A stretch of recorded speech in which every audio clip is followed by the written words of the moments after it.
浓度、萃取率，傻分不清楚。首先，我们要先了解一下咖啡萃取的原理是什么。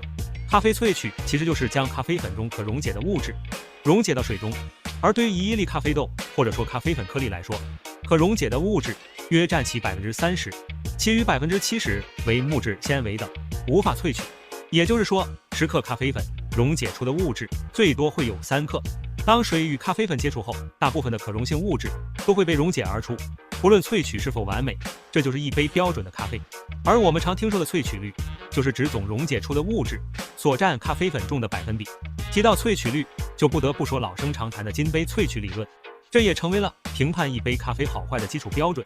全球精品咖啡协会提出的金杯标准，萃取率介于18%到22%之间，结合最大萃取率可知，金杯范围只取所有可溶解物的6到7成。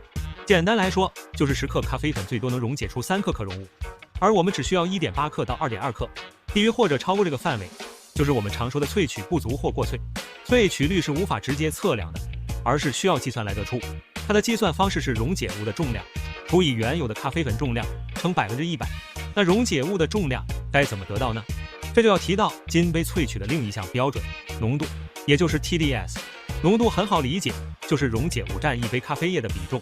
金杯标准中认为，浓度在1.15%到1.45%的咖啡会更好喝。浓度可以通过浓度测试仪来直接测量，根据浓度以及咖啡液的重量，便可以计算出这杯咖啡的萃取率。比如我们做一杯手冲，粉重15克，液重225克，浓度测得1.2%，这杯咖啡的萃取率就是1.2%乘液重225克除粉重15克，得到的萃取率就是18%。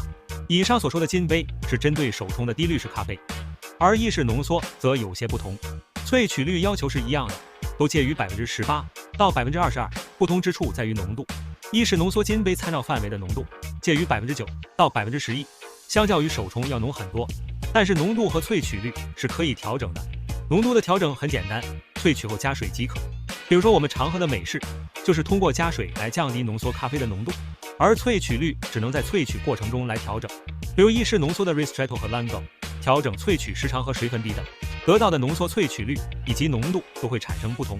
虽然金杯萃取在某种程度上定义了一杯咖啡的好坏，但也不必过分纠结。对于金杯范围，不同咖啡组织的定义都略有不同。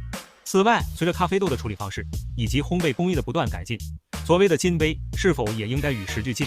金杯只是一种普遍的参考范围，无法详细到针对不同的豆种、不同的处理方式、不同的烘焙度。